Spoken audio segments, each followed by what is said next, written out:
ভাইজান রে আমার, এই কোরআন চলে গেল আহমদ শফির সিনায়, আহমদ শফিও দামি। এই কোরআন চলে গেল জুনাইদ বাবু নগরীর সিনায়, জুনাইদ বাবু নগরীও দামি। এই কোরআন চলে গেল আল্লামা মামুনুল হকের সিনায়, মামুনুল হকও দামি। এই কোরআন চলে গেল চরমোনাই ফয়জুল করিম রেজাউল করিমের সিনায়, ফয়জুল করিম রেজাউল করিম দামি। জোরে কোন কথা ঠিক কিনা? এই কোরআন যদি আপনার ঘরের ভিতরে ঢুকাইয়া দেন, আপনার ঘরটাও দামি হয়ে যাবে। এই কোরআন যদি আপনার সিনার ভিতরে ঢুকাইয়া দেন, আপনার সিনাও দামি হয়ে যাবে। এই কোরআন যদি ঘরের ভিতরে ঢুকাইয়া দেন, ঘরটাও দামি হয়ে যাবে। এই কোরআন যদি কোনো সমাজের ভিতরে ঢুকাইয়া দেন, সমাজটাও দামি হয়ে যাবে। এই কোরআন যদি কোনো মেম্বারের সিনার ভিতরে ঢুকাইয়া দেন, মেম্বারও দামি হয়ে যাবে। এই কোরআন যদি কোনো চেয়ারম্যানের সিনার ভিতরে ঢুকাইয়া দেন, চেয়ারম্যানও দামি হয়ে যাবে। এই কোরআন যদি কোনো এমপি মন্ত্রী মিনিস্টারের সিনায় ঢুকাইয়া দেন, এমপি মন্ত্রী মিনিস্টার।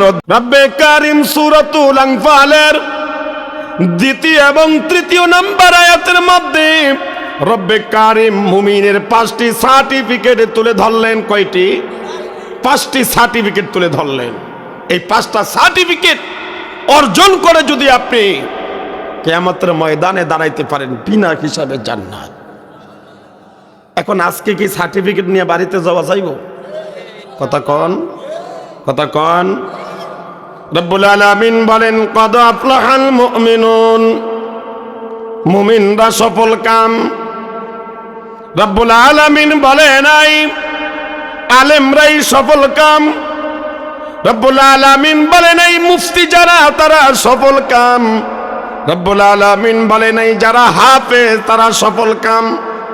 রব্বুল আলামিন বলে নাই যারা কারি তারা সফল কাম। রব্বুল আলামিন বলে নাই যারা ইমামতি করে ইমাম বা খতিব তারা সফল কাম। রব্বুল আলামিন বলে নাই মসজিদের মুয়াজ্জিনরা সফল কাম। রব্বুল আলামিন বলে নাই মুসল্লিরা সফল কাম।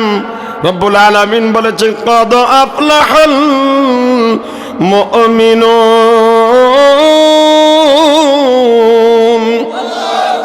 রব্বুল আলামিন বললেন মুমিনরা সফল কাম।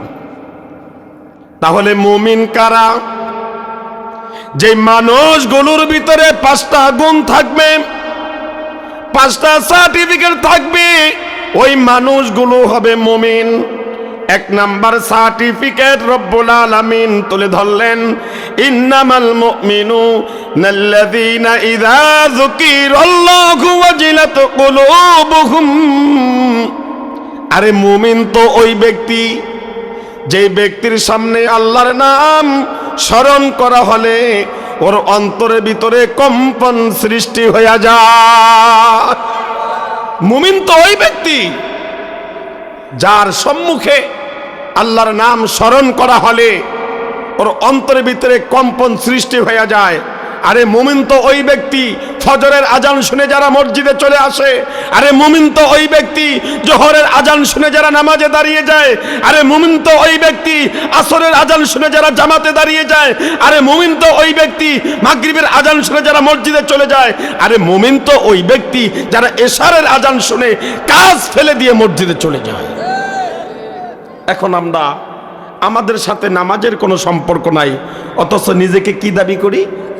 কথা কন না কা, কথা কন না কা। এত দুঃখ রাখবো কোথায়, রাখার জায়গা নাই ভাইরে।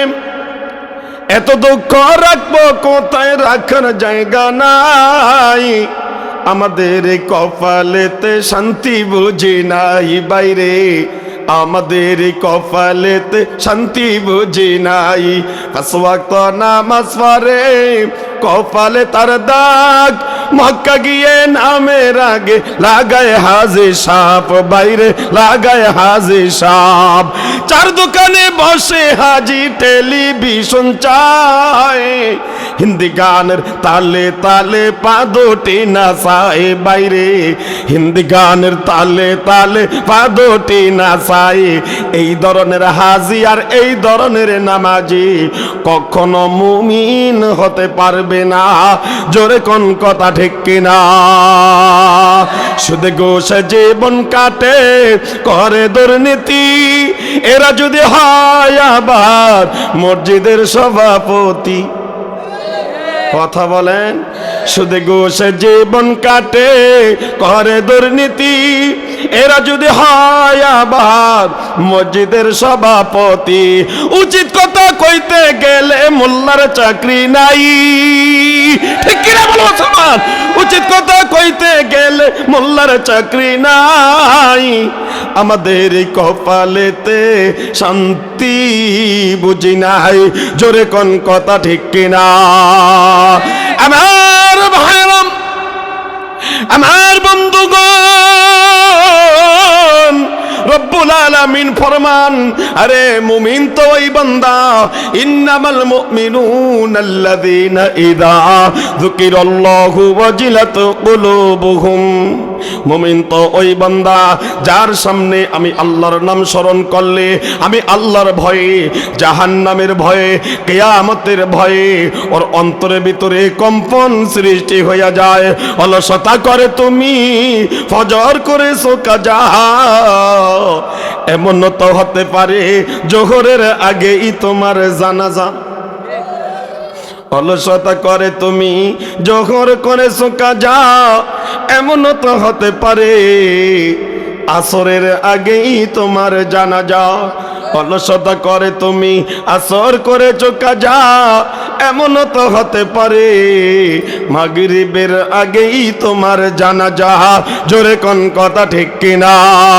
অলসতা করে তুমি মাগরিব করেছো কাজা, এমন তো হতে পারে ইশারের আগেই তোমার জানাজা।